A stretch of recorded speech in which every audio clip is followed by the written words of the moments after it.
durchgesetzt und zugleich eben dadurch in die höchste Verbindlichkeit.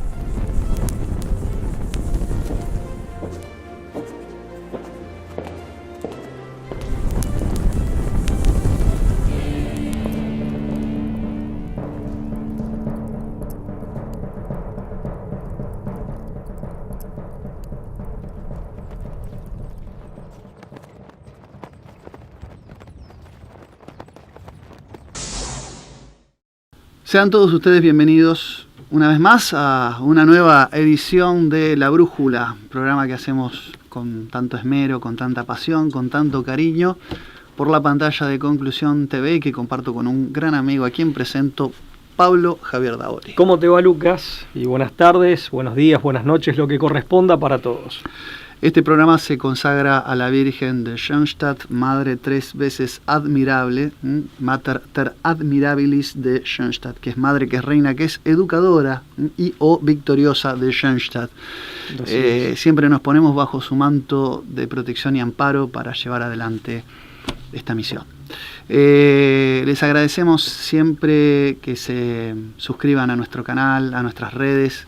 También háganlo con Conclusión TV. Recuerden que nosotros en los programas de La Brújula hacemos de repetidoras del programa original que sale por la pantalla de Conclusión, pero pueden seguirnos en nuestras redes sociales y a las del propio canal. También vamos a dejar nuestras líneas de contacto para alguna colaboración y donación, un CBU que va a aparecer en el zócalo de la pantalla, y lo pueden hacer a través de Patreon en nuestro canal de YouTube de La Brújula. ¿Vos bien, Pablo? Muy bien. Contentos con la diplomatura, ¿no? Y sí, seguimos, sí, ¿no? Con la diplomatura trabajando. Contentos y muy agradecidos, ciertamente. Tenemos prácticamente 50 inscriptos, porque se agregó gente sobre, digamos, con una vez... Sobre la marcha. Sí, sobre la marcha, efectivamente, ya iniciada, digamos, bueno, con pocas clases, digamos que ya se habían dictado, pero hubo gente que se agregó, así que, bueno, sí, muy bien, muy bien. Creo que, digamos, esperemos que sea así, Dios quiera que sea así, que va a rendir frutos, ¿no? Bueno, y uno de los módulos, ya llegando a la parte final de la diplomatura, tiene que ver con el transhumanismo. Y dentro del transhumanismo, una de las problemáticas que se abordan en nuestra diplomatura tiene que ver con la inteligencia artificial. Es decir, la inteligencia artificial o las problemáticas antropológicas y sociológicas que despierta están vinculadas con el transhumanismo. Hay que decir que no se reduce el transhumanismo a la inteligencia artificial, pero sí que forma parte, ¿no?, constitutiva y sustancial del transhumanismo, ¿no? Es decir, la idea de acercar la máquina al hombre y o a la inversa, a la versa, de bajar el hombre a la máquina, ¿no? Esta suerte de fusión indudablemente tiene a la inteligencia artificial como uno de sus adalides, ¿no? Como un alfil importante. Sí, creo que ahí se juntan, digamos, la técnica o a lo sumo la ciencia, pero ciencia aplicada. Cierta parte de la ciencia, ¿no? Totalmente, con la utopía. Que es lo propio de la modernidad y que en la posmodernidad no se ha perdido del todo, y cada tanto, el transhumanismo eso vuelve, se reedita con un nuevo arsenal tecnológico, un poco más sofisticado, bastante más sofisticado, ¿no? Sí, de alguna manera lo que se está reavivando con las nuevas tecnologías que aplican sistemas de lenguaje inteligente, ¿no?, basados en inteligencia, algoritmos de inteligencia artificial, se reaviva un entusiasmo que con la posmodernidad, o la primera etapa del mundo posmoderno, se había eclipsado un poco, que era esta posibilidad de superar al hombre mismo, ¿no? Esta superación del hombre a través de la ciencia y la técnica. Y utilizamos la palabra utopía en su sentido más profundo, que tiene utopos, que tiene una connotación aparte en su fondo, más allá de las apariencias o de la impresión a primera vista. Tiene una connotación bastante negativa. Por supuesto. Sí, la que le dio el mismísimo Santo Tomás Moro, ¿no? Esta idea de criticar la realidad vigente a través de la utopía. Y una de las críticas que recientemente he encontrado es una entrevista que le hacen al lingüista Noam Chomsky, ¿no? Noam Chomsky, que es profesor laureado de la Universidad de Arizona, ¿no? Ya hace muchos años, catedrático emérito de lingüística en Massachusetts, ¿no? en el MIT, en el Instituto Tecnológico de Massachusetts, prestigioso instituto. Es uno de los activistas sociales más reconocidos internacionalmente por su magisterio y compromiso político.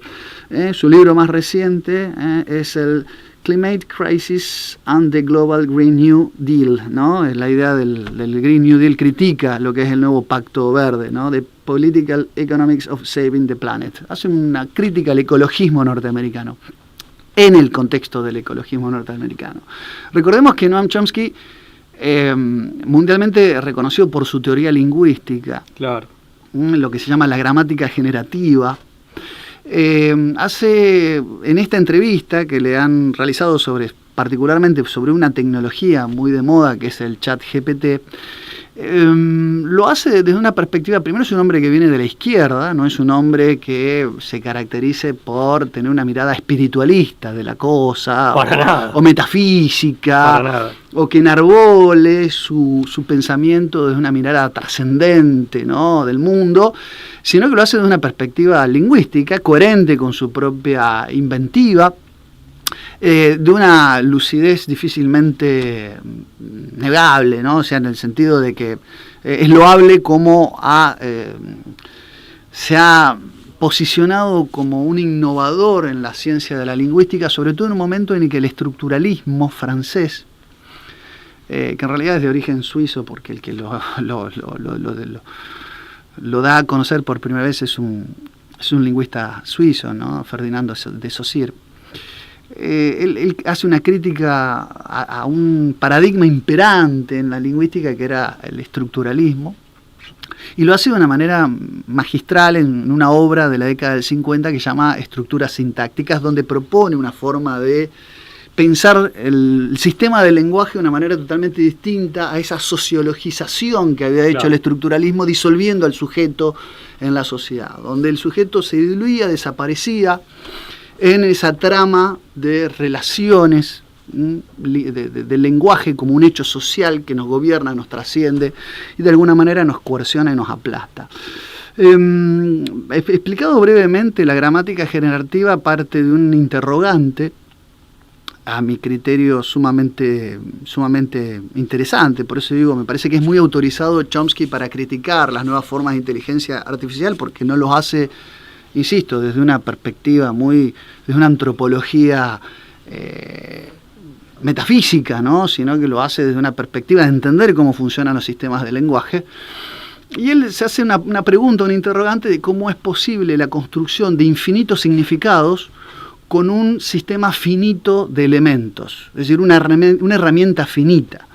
Es decir, el alfabeto nos propone una lista numerable y finita de unidades simples que están desprovistas de significado propio, con el cual podemos construir muchísimas palabras, pero que también son finitas. Es decir, las palabras, la lengua castellana, por dar un ejemplo, rondan, en lo que podemos rescatar de lo que es la Real Academia, alrededor de las 300.000 palabras reconocibles de lengua castellana, de las que usamos una ínfima parte. Ya la palabra tiene un significado propio, pero su significado se completa en una cadena de significado total que se le da a uno cuando construye palabras. Yo en este momento estoy enarbolando ideas, y estas ideas son infinitas desde el punto de vista de que puedo construir infinitos sentidos con esta herramienta que en sí es finita. Sí, ¿no? Efectivamente. Hay una diferencia importante entre las letras, la palabra y los números. Claro, exactamente. O sea, letras y palabras por un lado y los números por el otro. Ni hablar de los... Ahí sí hay una diferencia.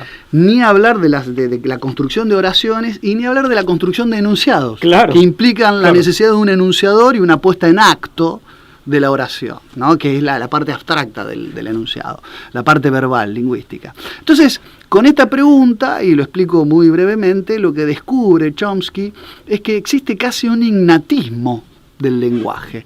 Entonces él dice que en realidad todos los sistemas de sintaxis parten de estructuras ahormacionales, como si fueran la horma de un zapato, que se rellenan a partir de la posibilidad de incorporarle una serie de sentidos, pero que las estructuras sintácticas no son absolutamente libres.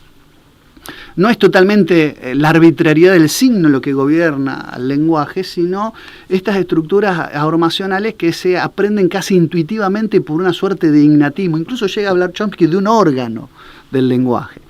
Esto del órgano del lenguaje puede resultar biologicista, y a su vez ese biologicismo se lo ha reducido con lo que es la genética, claro, del FOXP2, que es una cadena de datos, es decir, se lo reduce información cuando se habla del gen del lenguaje, el FOXP2. Pero más allá de eso, el aporte de Chomsky es que estas estructuras ahormacionales son estructuras de validez universal, productos de una relación innata entre la forma de nuestro pensamiento y la forma de reconocer estas estructuras sintácticas. Los niños, sobre todo, está visto cuando incurren en errores que nosotros los adultos solemos corregir a los niños cuando dicen no sabo por no sé, no cabo por no quepo,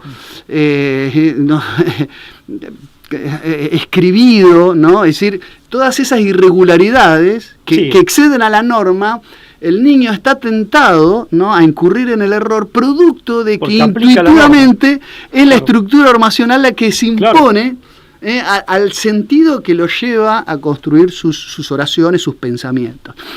Es decir, y es muy complejo, ¿no?, como para explicarlo en este programa, seguramente excede a los límites y las posibilidades de este programa explicarlo, pero en realidad Chomsky vuelve a una centralidad del sujeto hablante, del ser parlante y del ser pensante. Y de lo que trae consigo adentro, o como constitutivo, ¿no? Exactamente, claro, que era lo que el paradigma imperante del estructuralismo había borrado, había desplazado al sujeto. Claro, el lenguaje como pura construcción social y necesariamente externa al... De las que somos partícipes como si fuéramos las piezas de un ajedrez. Claro. ¿No?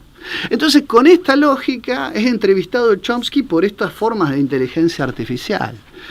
Y a mi criterio es una de las críticas más lúcidas que se le pueden hacer a estas formas aclaremos que es aparte una entrevista, por lo menos publicada hace escasamente 2 meses, no llega a 2 meses. Es ¿no? del 7 de mayo del año 2023. Sí, y con un Chomsky que incluso cuando uno ve la foto, ¿no? Un Chomsky que ya debe tener 80 largos años y que evidentemente se mantiene lúcido, ¿no? Muy lúcido. Básicamente la entrevista se basa en una opinión general, digamos, la pregunta a la que va dirigida, dice la idea esta de cómo en los últimos años se ha instalado, ¿no?, esta idea de la convivencia más cercana entre el diálogo que podemos tener a través de las tecnologías de inteligencia artificial, y si esto constituye una amenaza, es decir, como si existe la posibilidad de una sustitución del hombre por la inteligencia artificial.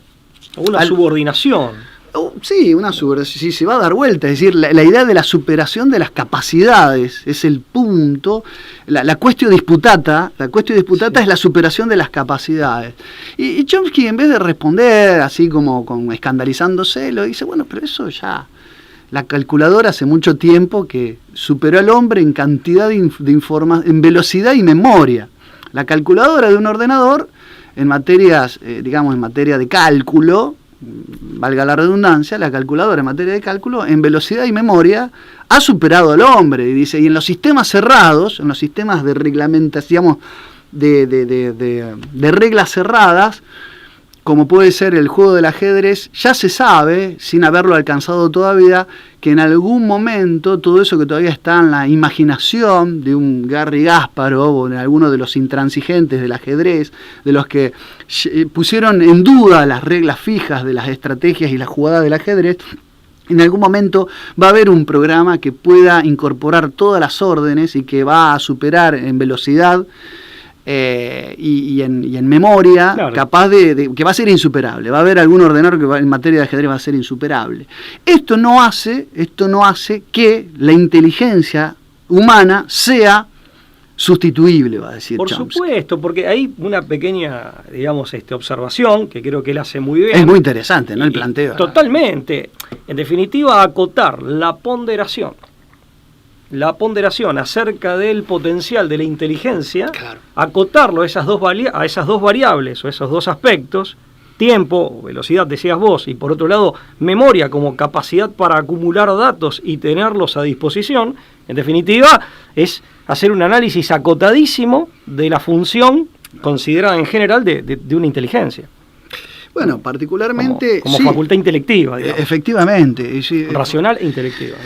Chomsky, en este sentido, Sí. creo que es muy lúcido al decir que lo que va a hacer la inteligencia artificial, siempre y en todo lugar, va a ser un gran emulador de la construcción de sentidos, pero nunca va a construir sentidos genuinos.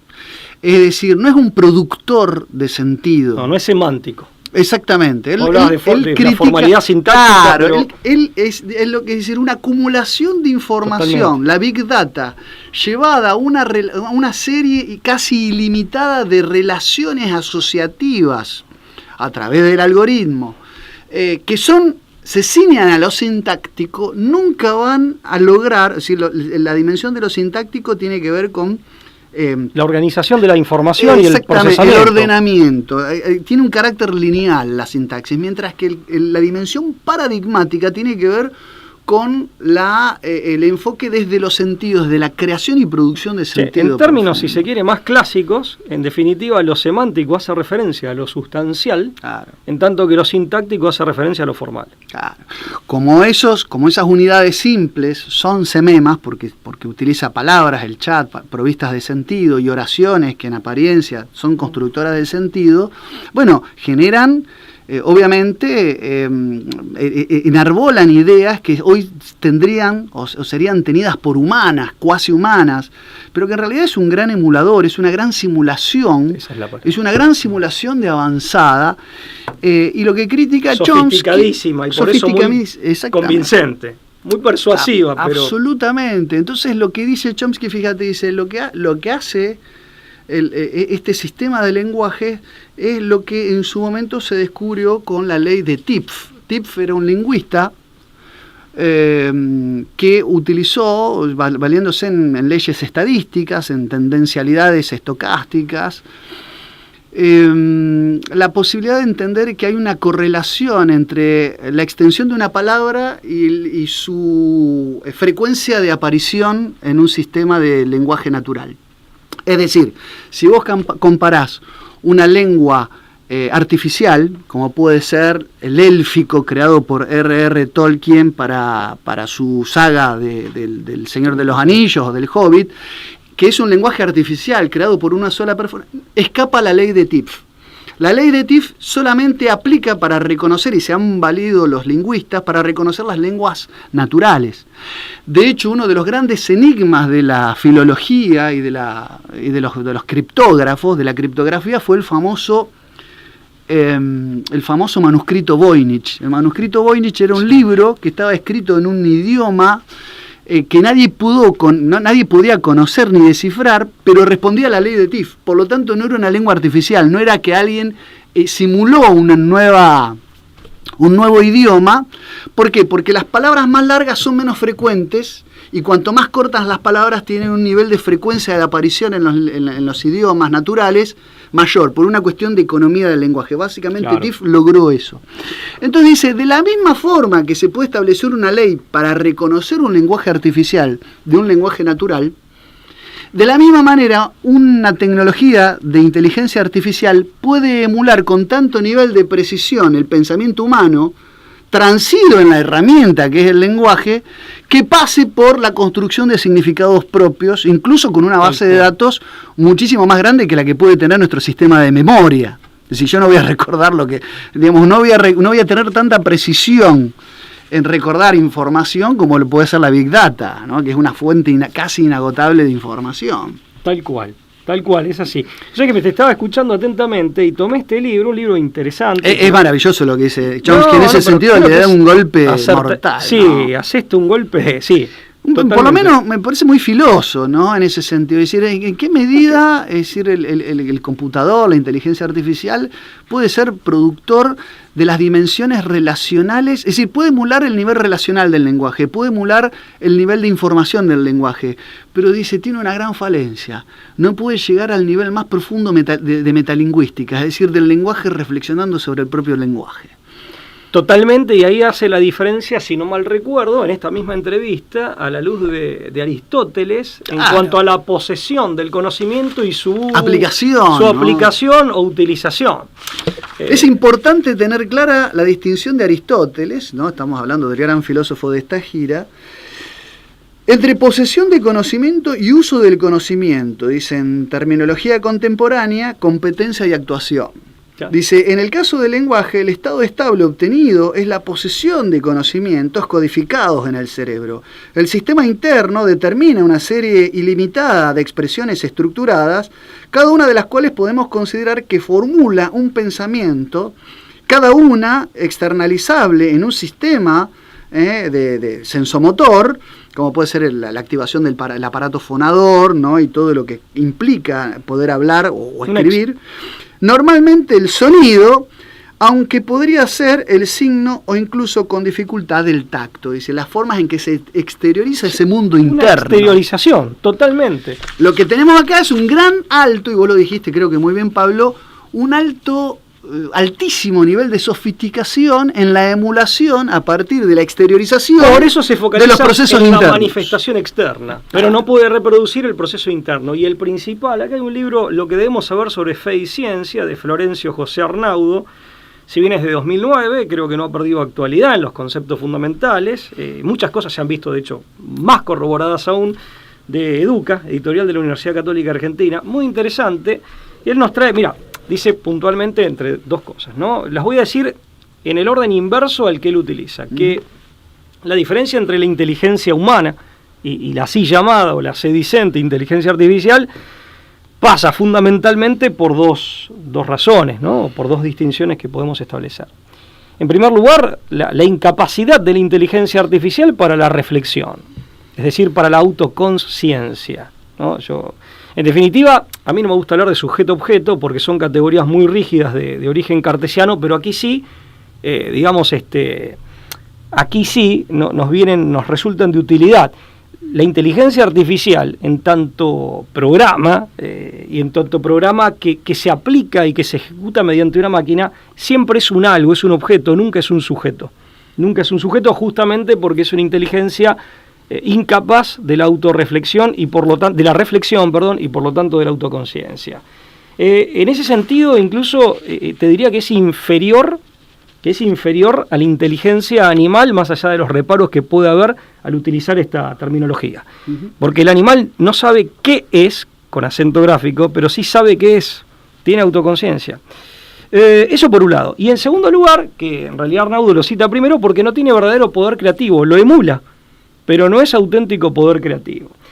Y trae de John Searle, que es un científico estadounidense, en un libro Mentes, Cerebros y Ciencia, el ejemplo de la habitación china, donde dice, es muy interesante, porque dice, hagamos de cuenta que usted no sabe chino, está en una habitación, y tiene pautas que le van diciendo que determinados ideogramas del chino que usted no sabe qué significan, ¿correcto?, se tienen que juntar o se tienen que combinar y asociar de determinada manera con otros ideogramas chinos cuyo sentido o significado usted tampoco conoce. Entonces ahí tiene, digamos, pautas de sintaxis, pero usted la semántica no la maneja porque usted no habla chino.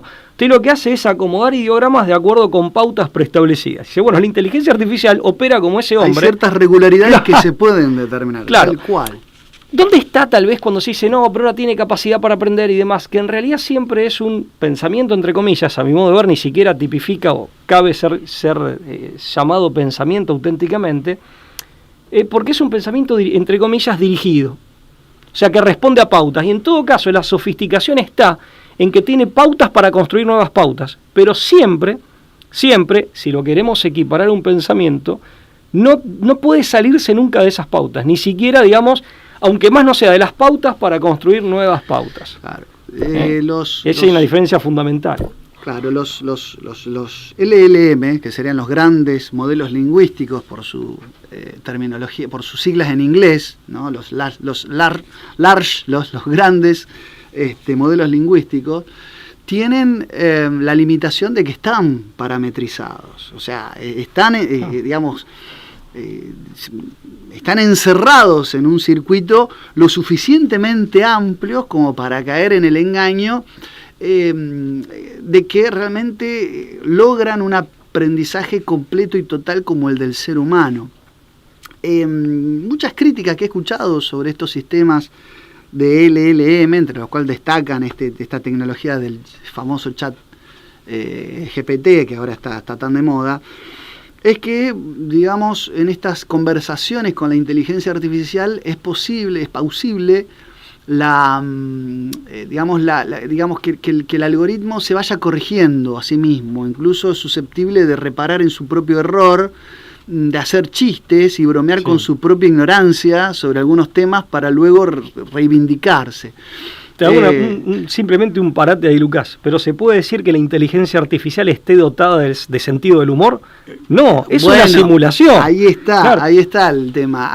Existe, ojo con este engaño, porque una de las cosas de las que justamente se hace eco Chomsky es una de las amenazas, dice, que incluidos los chatbots, así es el nombre técnico para denominarles, proporciona herramientas para desinformar, difamar o engañar a los no informados sobre estas tecnologías, donde en esta simulación, en esta emulación, en este espejismo mágico, en este artilugio,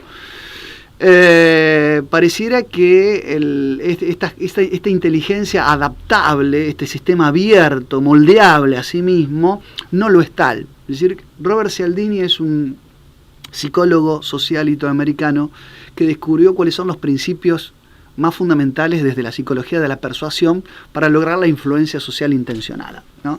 Y uno de ellos es el principio de simpatía, que es una forma particular de empatía que exacerba los elementos emocionales, y descubrió que somos más propensos a creer o a confiar en personas que se han dejado convencer por nosotros previamente de algo.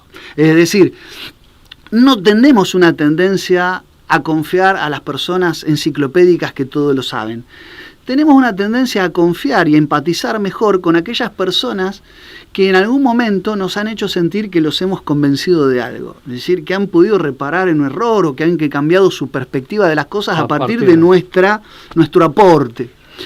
Y entonces lo que hacen muchas veces estos chatbots es hacernos sentir que han perfilado su mirada a partir de nuestra intervención o de nuestra corrección, cuando en realidad lo que están haciendo es persuadiéndonos de que tengamos un vínculo más empático y que veamos en su forma de enarbolar pensamientos, que tal cosa si tal cosa pudieran llamarse pensamientos, no son pensamientos y mucho menos pensamientos humanos, hacernos sentir de que son más humanos. Es decir, nos da la sensación de que estamos dialogando verdaderamente con alguien susceptible de reparar y tener un mecanismo de observancia sobre sus propios dichos y hasta discurrir en el reparo, en la corrección. Totalmente. Y en el propio error. No deja de ser una operatoria o una maniobra, una operación, mejor dicho, o maniobra es un ardid. De manipulación emocional, para despertar en el objeto de la misma. Que la inteligencia artificial no tiene emocionalidad. Ahí está la pauta del diseñador, que aquí aparece como un auténtico prestidigitador y que en definitiva es el autor de esas pautas que quedan en una suerte de caja negra. Correcto, de caja negra. Entonces la inteligencia artificial opera conforme esas pautas. Lo que pasa es que esas pautas tienen tal complejidad que dan la idea de un pensamiento libre sin que realmente lo sea. No, efectivamente. Y de un pensamiento creativo sin que realmente lo sea. No, efectivamente. Hay una cosa que a mí me llamó la atención de la entrevista, ¿no? Que, digamos, en el que se planta en un momento Chomsky, es larga la entrevista, no vamos a reproducir entera. Es medulosa, ¿no? Es medulosa, sí. Es cierto que los chatbots no pueden en principio igualar la competencia lingüística de los humanos, dice, por las razones que hemos repetido antes. Su diseño básico les impide alcanzar la condición mínima de adecuación por una teoría del lenguaje humano. Distinguir los lenguajes posibles de los lenguajes imposibles, dado que se trata de una propiedad del diseño, no puede ser superado por futuras innovaciones en este tipo de la inteligencia artificial. Cuando vos pusiste el ejemplo de Searle, ¿no? de la habitación china, que tiene que ver con los modelos computacionales, me acordé de un viejo artículo que escribí que se llama Significantes Urbanos, Significados Oscuros, en el que de las tantas y tan variadas calificaciones de los signos que podemos entender, hay una que divide los signos en dos. Aquellos signos que han nacido para ser signos, por ejemplo, yo puedo entrar en una habitación y como el ejemplo que vos pusiste, traído, ¿no? por este intelectual, este académico, y encontrar una serie de jeroglifos o de glifos en la pared, como si estuviera dentro de una pirámide egipcia, y darme cuenta, aunque no entienda lo que dicen, que ahí hay signos. O sea, esos signos nacieron para ser signos. No tienen otra razón de ser que la de ser signos. Su existencia se la deben a tener la función de signos, que significan algo para alguien, como decía Peirce. Son cosas que significan otra cosa. Nos tributan a otra cosa, los signos que nacieron para ser signos. Pero existen otros signos que no nacieron para ser signos. Existen otros tipos de signos cuya existencia no viene a ser la de ser meros signos. Es decir, que puede ser un color, una cualidad, una vestimenta. Totalmente. ¿No? Yo veo, ¿no? unas zapatillas acordonadas en un cable de la luz y dice, no, esto es indicativo, hay un significado urbano de que acá hay un búnker donde hay venta de estupefacientes, o lo que significaban las cárceles usar los pantalones caídos, que tenía que ver con la posibilidad de intercambiar favores sexuales dentro de los servicios penitenciarios a cambio de protección. Son significados que solamente entran en nuevas comunidades lingüísticas, o mejor dicho, en comunidades de significación, solo por el hecho de que hay convencionalidades que son muchas veces vernáculas y que este tipo de inteligencia artificial no sería capaz nunca de reconocer si no hubiera alguien que se las implanta, claro, de afuera. O sea, tendrían que incorporar al sistema una nueva codificación para poder reconocer en determinadas imágenes un signo que nos retrotrae a otra cosa. El valor de el valor de signo que tiene algo nosotros que por sí solo, claro, nosotros le damos un valor de signo a aquello que no naturalmente nació para ser un signo. Sí, totalmente. Eso no es capaz de hacerlo la inteligencia artificial, salvo que se lo ordenen. No, y cargándole la información necesaria o las pautas para buscar un criterio que le permita dilucidar ese significado, totalmente. Vos sabés que me quedé pensando, se cometen muchos errores conceptuales, pero una primera, y eso también permite hablar con cierta liviandad de pensamientos de la máquina, de inteligencia artificial, y también permite opiniones. Ya hay un timo ahí, ¿no? Inteligencia artificial. Totalmente, o sea, ya hay toda una toma de postura que como tal es muy discutible, y también, digamos... No hay tal cosa como una inteligencia natural y otra artificial. Claro. Hay inteligencia y punto. Mociones, ponele, que son escandalosas porque constituyen auténticas enormidades. Por ejemplo, Bill Gates hace relativamente poco diciendo que los niños, en definitiva, aprenderían mejor a leer y escribir y serían mejor formados, al menos en las etapas iniciales, o por lo menos hablando de etapas iniciales, mediante la inteligencia artificial y sin contacto humano. O sea, son auténticas enormidades, ¿no? Son auténticas enormidades, sí, por sofisticada y por avanzada que pueda llegar a ser. Sí, revisten alguna peligrosidad, alguna no, bastante. ¿Por qué? Porque nuevamente esa confianza ciega depositada en el dispositivo tecnológico suprime o suplanta aquello que dentro de un orden natural en realidad nos permite convivir con algo del orden de la novedad y del misterio, ¿no? Es decir, esa idea de descifrarlo todo, no, totalmente, ese fanatismo cientificista de descifrarlo siempre, todo. Siempre, digamos, se hacen ideas que se pueden legitimar en el contexto de reduccionismos que son, digamos, que constituyen auténticas falsedades. Por ejemplo, ¿dónde queda la afectividad? Porque ellos van a trabajar en todo caso con una simulación de la afectividad, pero una afectividad o un afecto que como tal no existe. Acá lo traigo a psicología humana de Castellani. De Castellani, de Leonardo Castellani, cuando hablaba de la infancia de Tiberio, en donde dice concretamente, hablando de malas experiencias y demás, seguramente que se ocultaron a la vista del pequeño Tiberio, pero Castellani dice que eso no se puede ocultar. El boato del año 33. Creo que le dedicamos el resentido. El resentido. Sí, así es. Pero en definitiva dice situaciones dolorosas, humillantes, impuestas por la fuerza, pero dice en definitiva esas discordias que se producen en determinado, en este caso el clima familiar, que no se sabe cómo, hasta en definitiva, aunque se trate de ocultarlas, se perciben, el niño inconscientemente las percibe, o sea, la simulación de cariño, como tantas otras cosas, la simulación de afecto, por mejor hecha que esté como simulación, el inconsciente advierte el timo, advierte el engaño. Por la misma razón que los psicólogos, por lo menos muchos de ellos, son contestes en afirmar que una persona, por ejemplo, que ha sido adoptada y cuya auténtica identidad biológica al menos no le ha sido revelada acerca de sus padres biológicos y demás, o sea, inconscientemente hay una percepción de esa verdad oculta, aunque racionalmente no esté. Fíjate que ya ahí, ya con el tema del inconsciente, y pongo estos dos ejemplos, ¿no?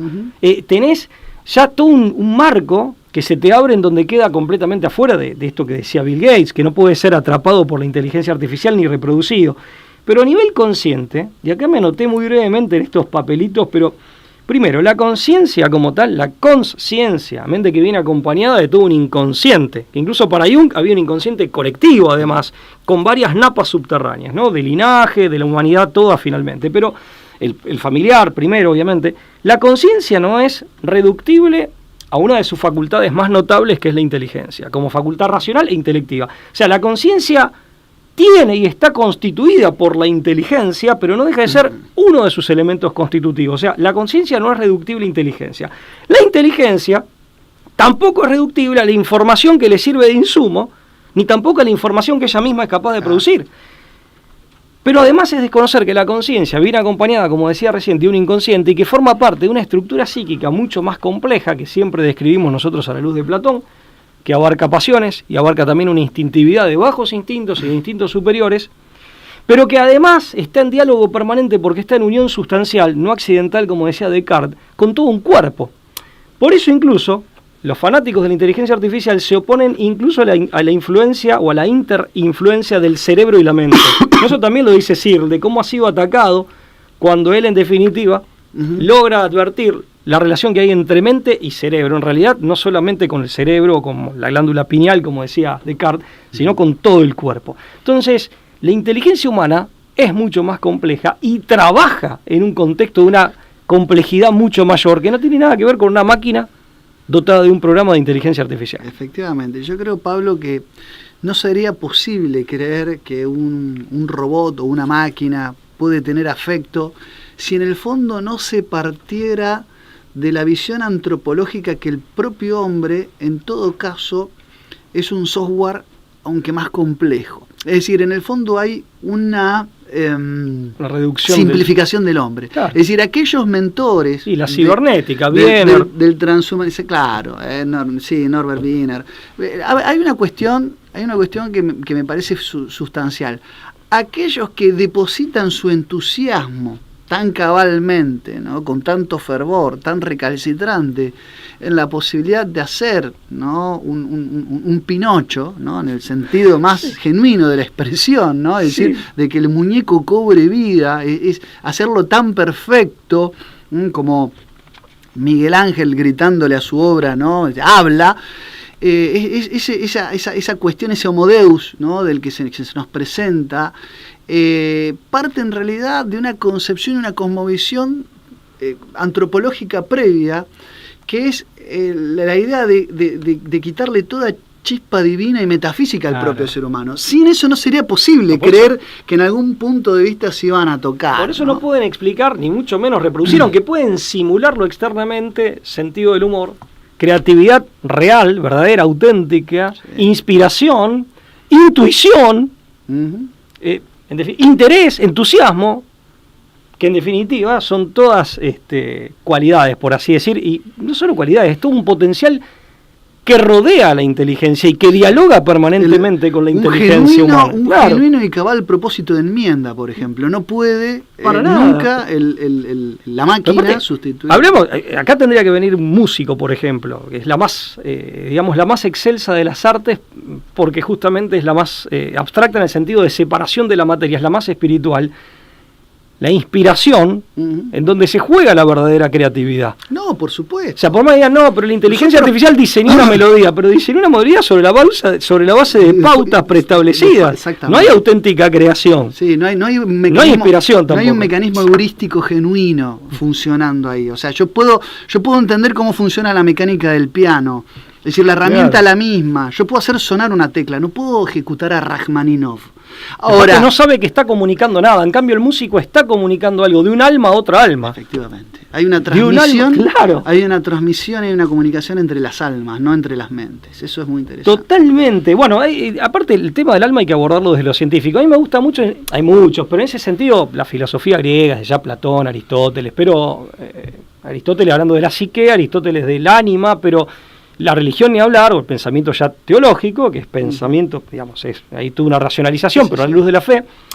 Pero si no, Jung en el libro Realidad del Alma, o en Psicología y Religión, es clarísimo, donde se pone de manifiesto que claramente hay un alma, digamos, que como tal trasciende el cuerpo, incluso el propio cerebro, aunque está en unión sustancial con el mismo, ¿no? El arte es una manifestación, de esa dimensión, ¿no? Espiritual.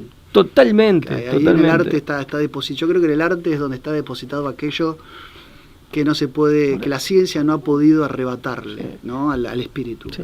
La ciencia, allí donde ha querido cosificar cualquier atisbo de espiritualidad, no ha podido combatir o no ha podido imponerse al arte. El arte es el mensaje el arte es el mensaje que da al espíritu, a la ciencia, sobre todo a la ciencia, al cientificismo instrumental, ¿no? Estamos hablando de la racionalidad técnico-instrumental. No hablamos de la ciencia en sentido amplio. No como... Las ciencias y las artes fueron alguna vez un conjunto mucho más armónico. La Grecia clásica, la Edad Media. Estamos hablando de ese modernismo tecnocrático, de esa racionalidad técnica instrumental. Incluso desde la perspectiva propiamente hablando científica es un cercenamiento de la ciencia, ni hablar de la razón metafísica que queda abandonada. Pero ahí aparece ese hombre depreciado en la concepción antropológica y el hombre existencialmente depreciado, que es un hombre que está despojado, está, si se quiere, huérfano, o por lo menos ha dejado de lado, y tiene como dormidas un montón de potencialidades y posibilidades, desde, saber leer los designios divinos en las estrellas, como los antiguos caldeos, o tiene dormida su capacidad de intuición, o sumamente confundida, atormentada por una sobreestimulación que lo invade psicológicamente, o que ya no conserva o no logra escuchar la voz de la sangre, no tiene la memoria de los muertos en su sangre, la famosa memoria acásica, pero además en lo estrictamente racional, un hombre que ha abandonado la razón metafísica, la razón científica en gran medida, al menos en sus expresiones más elevadas, que están lindando con la filosofía, y que es un hombre de razón técnica, pero encima el grueso de los hombres de razón técnica, incluso desde una posición de pasividad, ni siquiera como innovadores, sino que están receptando. ¿Te puedo leer algo breve que tomé de Serrano? Y con eso cerramos, porque una vez más nos enfrentamos a la inclemencia del Cronos, que es la única forma de dimensionalidad temporal de la racionalidad técnica, y tenemos que terminar el programa. Es cierto. Serrano, en este libro, Imitación de la Verdad, la ciberpolítica, internet, realidad virtual y telepresencia, desde luego siempre apelando a figuras y a concepciones que son propias, sobre todo del hinduismo. Muy junguiano, ¿no? Y muy junguiano también, pero bueno, uno puede en definitiva, digamos, más allá de esto, tomarlo e interpretarlo. Dice, voy a hacer un fragmento, obviamente, y esto lo dice tempranamente. Hay que experimentarlo, hablando de la realidad del alma. Y Jung, ya que decías de Jung, y Jung lo había hecho. Poder vivirlo es una posibilidad de la condición humana, tal vez divina del hombre. Bueno, aquí Serrano, digamos, tiene una posición más bien gnóstica, o lindando con el gnosticismo. En términos cristianos, esto es la chispa divina, si se quiere, en términos cristianos. No gnósticos, pero sí cristianos, la chispa divina que hay en el hombre. y ese sí mismo del que habla Jung, que es el reflejo de la divinidad en el hombre y constitutivo del lo hombre. divino de lo cual somos depositarios, pero no depositantes, ¿no? Para Sería, si se quiere, claro, ahí hay un terreno, digamos, una zona de frontera, pero por eso digo, cada uno lo que se puede interpretar a la luz del cristianismo también como la chispa divina. Sin embargo, con la dirección irrevocable, dice, esto, hoy emprendida, después dice que se puede combatir contra esto, no y resistir, pero se hoy emprendida con la realidad virtual especialmente, pareciera que esa puerta se cierra para siempre. Pareciera. No existió ni existirá jamás computador más perfecto ni más extraordinario que el cerebro humano, hecho para ser utilizado por la mente con mayúscula. Y sin embargo, ha sido apenas aprovechado hoy en su capacidad de programación infinita.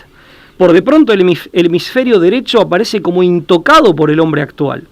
Con la realidad virtual se hacen inútiles e innecesarias sus amplias funciones, ya que pasan a ser reemplazadas por una máquina, aunque se logre incorporarla por medio de chips, de electrodos y de ondas. La realidad virtual será siempre eso, virtual. A un salto, el casco cibernético reemplazará y evitará el despertar del tercer ojo, del rayo de Shiva. El ciberguante y el cibertraje nos darán la sensación de proyectarnos en un cuerpo astral, falso obviamente, en el Linga Sarira. Sin embargo, no será más que un ersatz, una imitación de la verdad, que para Platón siempre era demiúrgica, siempre era mala, ¿no? Una mera imitación, que se estará cumpliendo a expensas de la transmutación real y la recuperación del gran poder del hombre total, del cerebro total, que se atrofiará no solo en el hemisferio derecho, sino también en el izquierdo, por falta de uso y de esfuerzo con las viejas disciplinas del desarrollo. Bueno, él habla de transmutación y demás. Para nosotros las limitaciones que nos provienen en esta vida y finalmente en la otra, ¿no? Pero ya en esta vida del pecado original, siempre para el cristiano es factible, pero siempre interviniendo la gracia de Dios y, como se dice en las misas, por Cristo, con Él y en Él. Esta es una lectura cristiana que yo me permito hacer, pero fíjate que es muy interesante lo que dice Serrano, con su pluma aparte siempre rica. Una última cosa, Lucas, siempre nos queda un montón para decir, pero a modo de hipótesis, y lo dejo para teólogos, no para resolverlo. Acá traje el libro del padre Fortea, Summa Demoníaca, Tratado de Demonología y Manual de Exorcistas. Podría haber traído otros libros, pero si en el mundo de los sentidos o de la construcción de significados puede haber aleatoriedad, en la materia creo que no, pero en el mundo de los sentidos sí. Y en el mundo de la materia, sin embargo, al menos según el padre Fortea, mediante distintos mecanismos de posesión, infestación, etcétera, puede haber una actividad demoníaca de entidades inteligentes, espirituales sobre la materia. O sea, si los demonios, claro, si los demonios pueden poseer cosas y eventualmente personas, con ciertas medidas, muy excepcionalmente, pero podría pasar. Obviamente, un hombre les tiene que abrir la puerta. Podría pasar con máquinas que utilicen inteligencia artificial, y en ese caso, ¿con quién realmente estarías dialogando? Desde la teología cristiana tal vez sea la manera de entender de aquellos que hablan de computación cuántica, que es cuasi mágica, esto aparece mucho en Black Mirror, de que es casi mágica, y en definitiva estás hablando con la máquina, estás hablando en realidad a través de la máquina con el humano que diseñó esa inteligencia artificial, o eventualmente se le abrió la puerta y estás hablando con alguien más. Viste que algunos hablan de portal dimensional que se abre con la vórtice, con una suerte de vórtice, que funcione como una especie de vórtice. Tal vez la interpretación a la luz de la teología cristiana tradicional sea esto que yo acabo de plantear como pregunta, porque no soy teólogo, y la dejo para los teólogos, sacerdotes o no, para los especialistas en el tema. Y sabemos todos, vamos a algo no tan difícil de resolver y de responder. En definitiva, nos quedamos con varias experiencias. Yo quería contar una de Roberto Vitali. Él cuenta algo en un artículo que salió publicado en Infobae, que se llama Inteligencia Artificial y la libertad humana, que salió en Infobae y en Contrainfo. Roberto Vitali, un amigo. Aquí le mandamos un saludo. A quien saludamos. Es sesgada la inteligencia artificial. Preguntémosle sobre temas políticamente incorrectos. Preguntémosle sobre Jesucristo, al chatbot. Preguntémosle. No podemos detenernos porque no queremos abusar del tiempo de Conclusión TV y de ustedes, pero hagamos la experiencia de preguntarle a la inteligencia artificial sobre temas políticamente incorrectos. El pensamiento realmente alternativo no lo puede responder. Bien, yo con esto ya sí. No, y como siempre no pretendemos dar respuestas, no estamos aquí para ello, estamos aquí para abrir interrogantes, para, clavar el aguijón de la duda y para estimularlos a que tengan pensamiento crítico, que es todo lo contrario a la dirección a la cual nuestro sistema fagocitante de artilugios mecánicos revestidos de persona humana nos viene empujando. Por lo tanto, nosotros incentivamos al espíritu crítico, incluso que no nos crean Sí, no, lo que estamos diciendo por en este supuesto. momento. Y lo que yo dije antes de la duda teológica que planteé, lo planteo realmente. No, No, Lo planteo son como una dudas duda razonablemente. y aclarando que por lo menos Fortea dice esto es muy excepcional, un humano tendría que abrir la puerta, Dios lo tendría que permitir, pero un humano tendría que abrir la puerta, pero es una duda que creo que aún en la excepcionalidad con la que podría ocurrir, bueno, cabe plantearla a ver si eso realmente podría pasar o no. Nos despedimos. Será hasta la próxima entrega de La Brújula. Muchas gracias, como siempre, por estar. Chao, hasta luego.